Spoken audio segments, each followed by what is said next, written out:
Assalamualaikum warahmatullahi wabarakatuh. Selamat berjumpa kembali dengan saya Abdul Muiz dengan channel Abdul Muiz 6991. Kali ini saya akan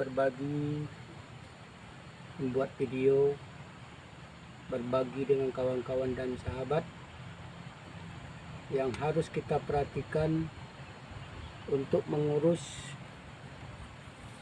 mobil tua atau mobil jadul, ya. Banyak permasalahan yang kita temui dan pertanyaan-pertanyaan dari kawan-kawan dan sahabat.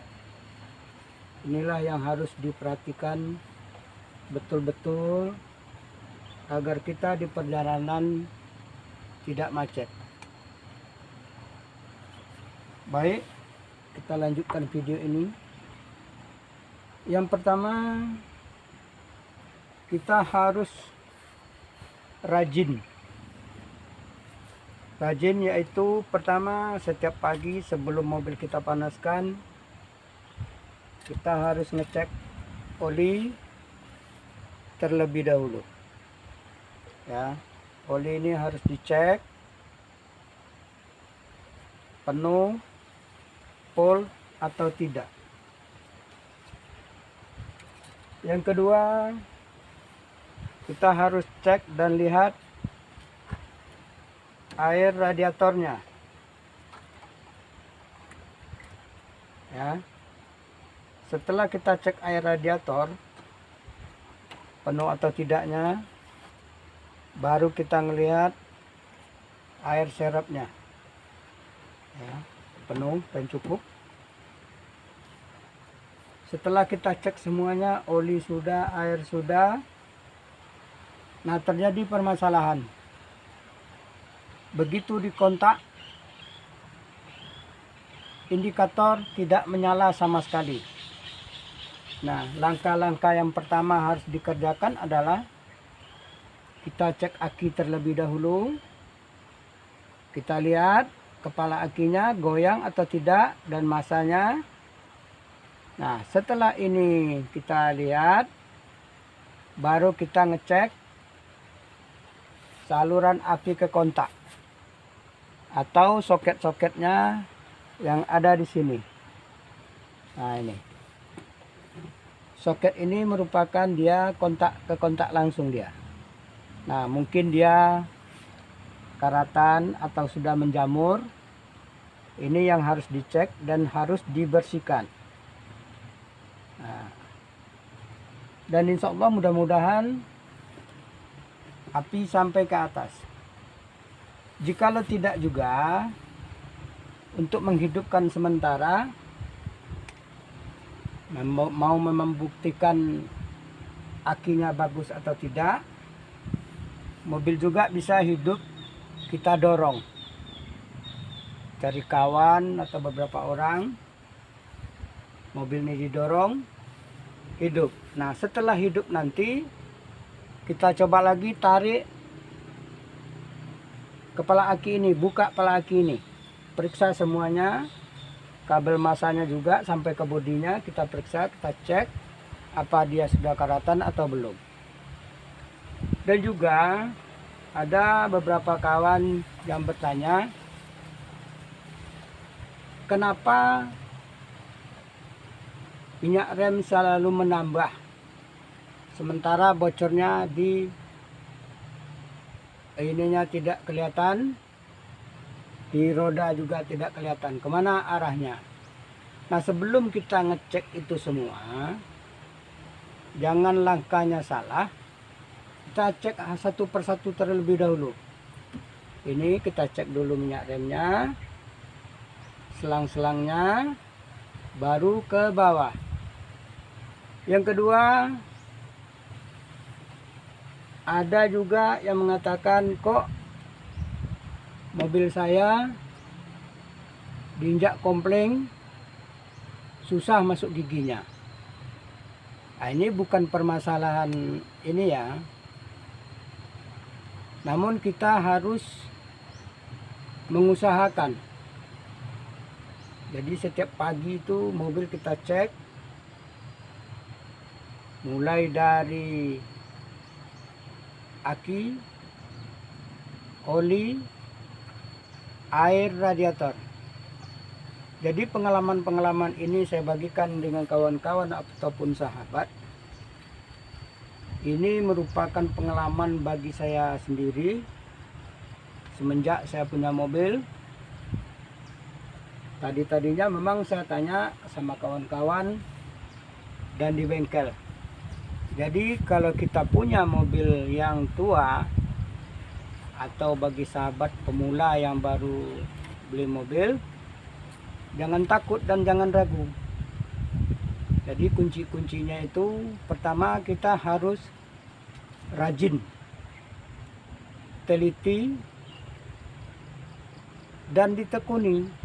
Kalau kita menekuni belajar dalam membuka alat-alat mobil ini, lambat laun pengalamannya akan dapat. Jadi kita harus memperhatikan apa kebiasaan-kebiasaan mobil kita.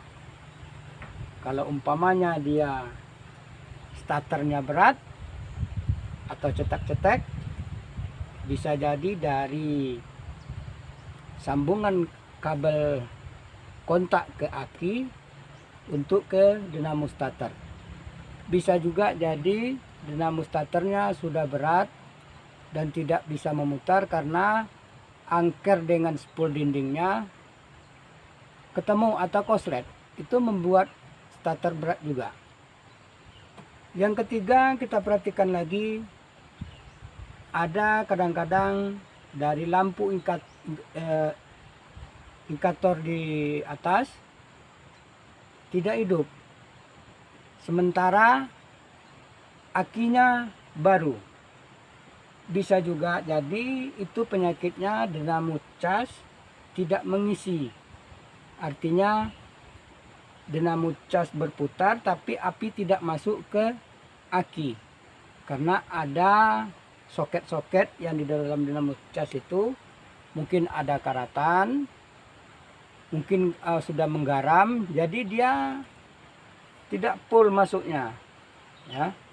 Kalau dia tidak full masuknya ke dalam, maka api yang ada yang ditimbulkan oleh dinamo cas tidak masuk ke dalam aki. Dan juga bisa jadi juga aki ini sudah soak, jadi dia tidak menyimpan lagi. Begitu api masuk dari dinamo cas ke aki, karena akinya soak, dia tidak menerima lagi, tidak menyimpan. Ya, kadang-kadang di starter 3 kali starter, habis. Nah, di situ pengaruh-pengaruhnya banyak. Jadi kita harus memperhatikan itu. Dan juga kalau kita perhatikan mobil ini, namanya mobil tua ataupun mobil jadul. Mobil saya ini ya mobil tua emangnya. Karena mobil ini saya pakai terus dan sudah sekian lama, jadi pengalamannya ada. Nah, pengalaman ini saya rasa bermanfaat untuk kawan-kawan dan sahabat, apalagi yang pemula. Nah, namun kita harus berpikir, kalau kita punya mobil tua atau mobil ya bukan mobil modern lah, istilahnya kita kebeli mobil lama atau mobil jadul atau mobil kijang seperti saya ini, yang pertama itu harus kita berani, rajin segala segi. Kita ngecek, kita memperhatikan yang mana yang rusak. Nah, kita telaah. Kalau umpamanya ada suara-suara yang lain di dalamnya nanti waktu kita berkendara atau membawa mobil, kita bisa memahami. Yang kedua lagi, yang seterusnya ada juga ketemu mobil waktu jalan kok dingklang. Itu banyak masalah juga. Karena masalah-masalah ini di mobil ini kita harus memperhatikan segala sesuatunya. Ya, suatu contoh lagi, mobil kok bisa pincang, miring ke kiri. Nah, kita cek semuanya. Bisa juga dari roda atau ban ukuran anginnya yang kurang. Memang kadang-kadang dia tidak bocor, cuman anginnya sudah lama dia berkurang. Jangan dikira angin itu tidak berkurang. Apalagi mobil kita mobil tua. Nah, setelah kita samakan angin depan sama, umpamanya 25 sebelah kanan, 25 sebelah kiri. Kalau umpamanya di belakang 30 sebelah kanan, 30 sebelah kiri. Jadi banyak masalah-masalah yang harus kita perhatikan bagi kita yang baru beli mobil atau mobil jadul atau mobil tua. Nah, kuncinya itu adalah rajin, teliti, telaah, memperhatikan. Kalau itu tidak kita punya, itu tidak ada harapan. Bisa-bisa kita macet di jalan. Dan juga, walaupun mobil kita mobil tua, namun kita tetap berani membawa mobil ini jalan jarak jauh. Dengan cara persiapan, satu, busi harus ada serap. Itu paling minnya 1 atau 2. Yang kedua, platina.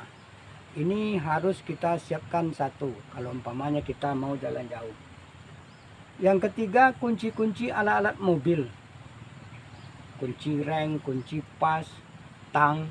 Itu jangan sampai lupa. Karena kita untuk jalan jauh. Dan ingat juga, ban serep harus ada. Ya. Bagi kawan-kawan dan sahabat atau pemula, jangan takut. Ini memang suatu resiko bagi kita untuk belajar di mobil. Apalagi mobil kita, mobil kijang, mobil tua. Kita harus pandai dan mencari selah-selahnya. Dan juga kita harus rajin bertanya. Karena saya juga dulu sebelumnya, waktu punya mobil ini juga saya selalu bertanya dengan kawan-kawan, apa kira-kira yang rusak? Apa kira-kira kendala-kendala? Ceritakan sama kawan-kawan dan sahabat. Mungkin ada kawan-kawan dan sahabat kita yang ingin membantu. Contoh seperti saya sendiri ya. Saya dipanggil sama kawan-kawan, mobilnya macet di perjalanan. Jadi pas kebetulan juga mobil ini sama mobil kijang juga. Dan insya Allah pengalaman ini tidak akan hancur dan tidak akan habis, dan tetap akan berguna, bermanfaat bagi kawan-kawan dan sahabat, apalagi nanti untuk anak-anak cucu. Ya, penyampaian ini bagi saya merupakan berbagi pengalaman untuk kawan-kawan dan sahabat yang pemula. Mudah-mudahan bermanfaat. Lebih dan kurang kami mohon maaf. Kami sudahi wabillahi taufiq wal hidayah. Wassalamualaikum warahmatullahi wabarakatuh.